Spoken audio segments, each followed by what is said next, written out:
কাজের মাঝখানে যদি হুট করে সুপার ক্লে শেষ হয়ে যায় তাহলে আর কেনার জন্য বাজারে দৌড়াতে হবে না, কারণ আমি আজকে বানিয়ে দেখাবো তোমাদেরকে হোমমেড সুপার ক্লে।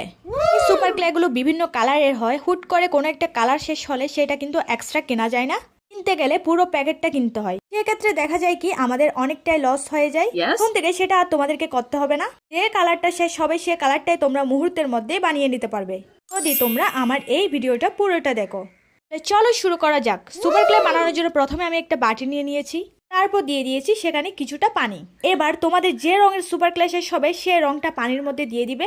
দেওয়ার পর একটা তুলির সাহায্যে পানিটাকে ভালো করে রঙের সাথে মিক্স করে নিতে হবে। আরে ভাই, আজকের ভিডিওটা দেখলে তোমরা এটাই বলবে, আরে আমরা শুধু শুধু কেন টাকা খরচ করে সুপার ক্লে কিনতে যাই।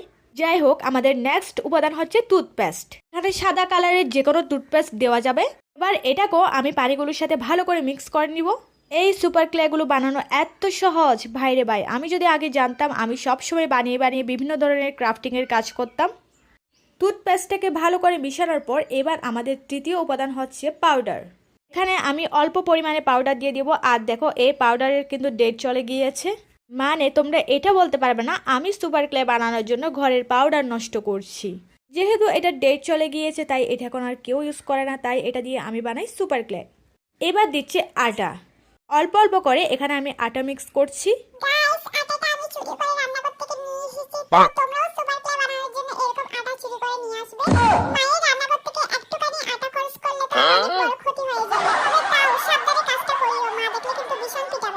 যাই হোক, এই আটা কিন্তু আমাদের শেষ উপাদান ছিল, এটাকে খুব ভালো মতো মিক্স করে নিয়েছি।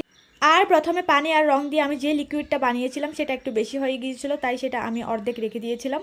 এখান থেকে এখন একটু দিয়ে দিয়েছি, মানে ক্লের থিকনেসটা ঠিক রাখার জন্য। কোনো সময় দেখা যায় কি এখানে আরও একটু আটা দিতে হয়, আবার কোনো সময় দেখা যায় এখানে আরও একটু পানি দিতে হয় বা কমাতে হয়।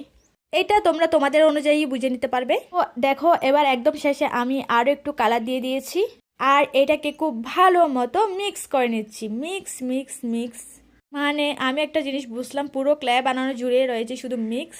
ক্লে বানানো শেষ, এখন আমি হাতে একটু তেল দিয়ে ক্লেটার সাথে ভালোভাবে মেখে নিচ্ছি। তো দেখো, আমার সুপার ক্লে কিন্তু একদম রেডি, একদম পারফেক্ট একটা সুপার ক্লে আমি বানিয়েছি। এটা দিয়ে কিন্তু আমি নেক্সট কোনো ক্রাফটিং এর কাজ করে তোমাদেরকে দেখাবো। আর এখন এই সুপার ক্লেটাকে আমি একটা পলিথিনের ভেতর ভালো করে মুড়িয়ে রাখবো। পলিথিনে মোড়ানোর পর আমি এই বক্সে সুন্দর করে স্টোর করে রাখবো।